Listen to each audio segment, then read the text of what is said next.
Hey all, it is time for Jason's Thoughts. A couple episodes ago, I talked a little bit about my personal change in my work environment and made me kind of reflect on, some best practices that maybe if you're looking to make a change, whether it be work or personal, that you might consider, and some definite things to avoid and make sure you're not actioning out of one particular thought or feeling.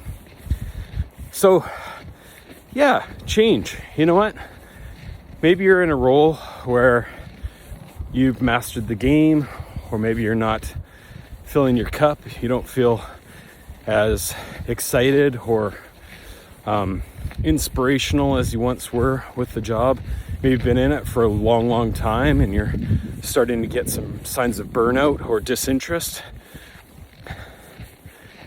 Maybe there's all these other people that you see are changing their careers, or maybe they're making changes in their life.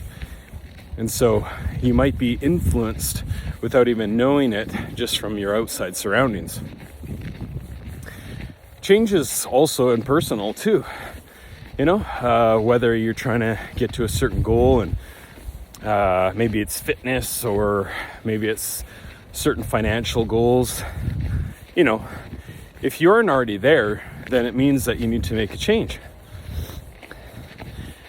So my thoughts are this as far as best practices go, and no matter what that change may be for you. So if you're sitting there going, and you're watching this video right now and you're like, I'm not happy, take a piece of paper out, grab a pen or pencil or a Sharpie, whatever you prefer, and start mapping out your thoughts.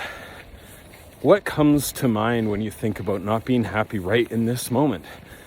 What are the things that are good, are bad, or just make you feel like icky and not 100% to where you want to be?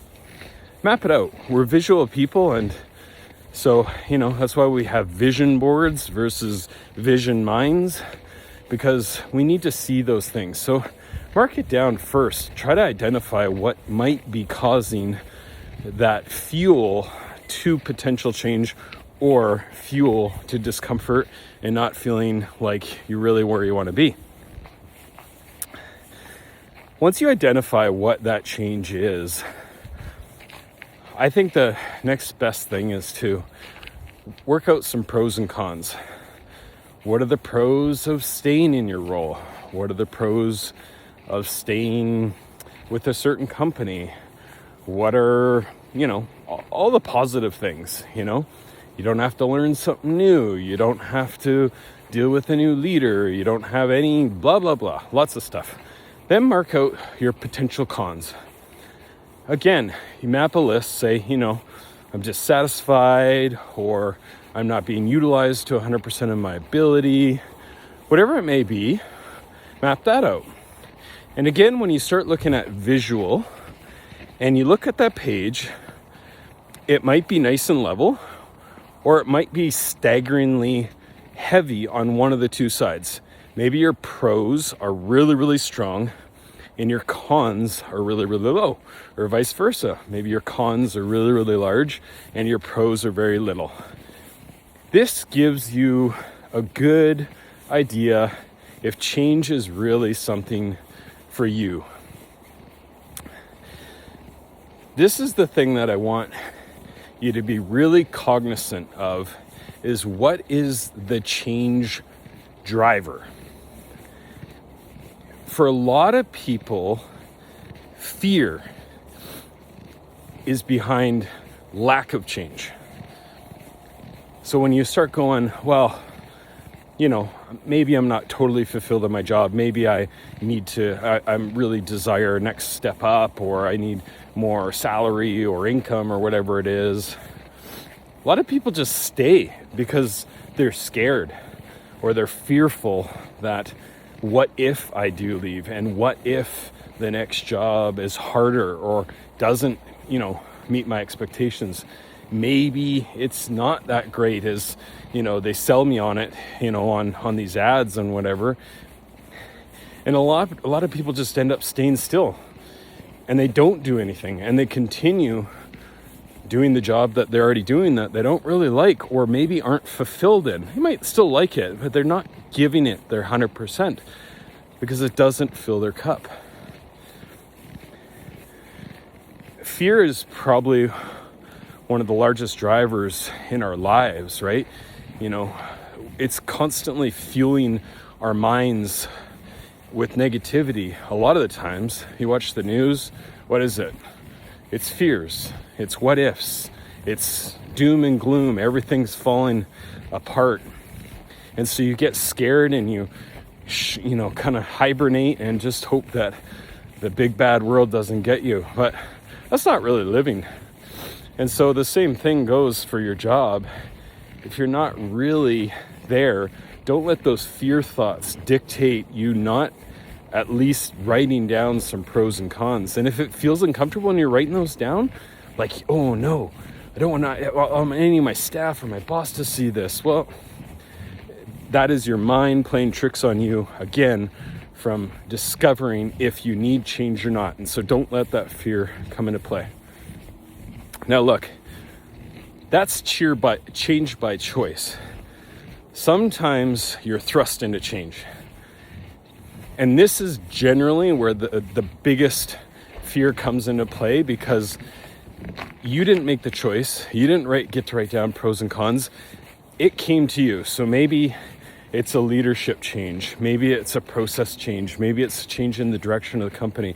Maybe, on a personal side of things, it's like, your gym closed down, or, your mortgage interest rates went up, and now you're like contemplating downsizing or having to sell your place and move or rent or whatever the case may be. Sometimes change is really thrust upon you. And again, go back to, paying attention to your fears.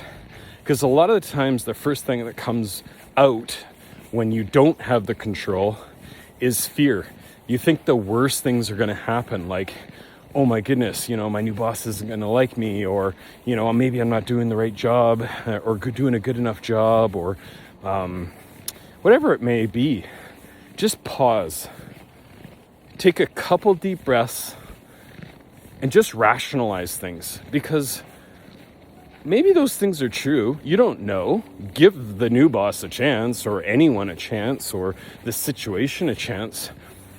Take a couple deep breaths, because in the end, even if you don't have control over the change, your life isn't over.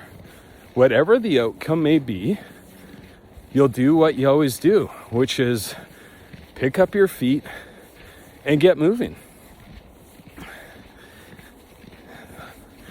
Again, the only constant in life is change. Whether it's the weather, whether it's your environment, whether it's crappy news and sadly wars and a whole bunch of negativity. Maybe it's within your job. Maybe it's within your love life. Whatever it may be, take a moment to pause. Get outside and go for a walk. Clear your mind. Listen to your great tunes if you got some awesome mixes and stuff like that, if that's what helps you clear your head. Watch out for masking though, because a clear mind is also one that doesn't have music blasting its ears. For some though it is, like myself. And just embrace it. Give yourself some time to analyze. Give yourself some time to add some pros and cons. And don't let fear dictate your decisions and choices, and you'll survive in the end. We all do. With that, thanks for listening. If you have listened, appreciate you. Be kind to yourself, be kind to others, and get out and enjoy some fresh air. It's a beautiful, beautiful world that we all live in. Take care.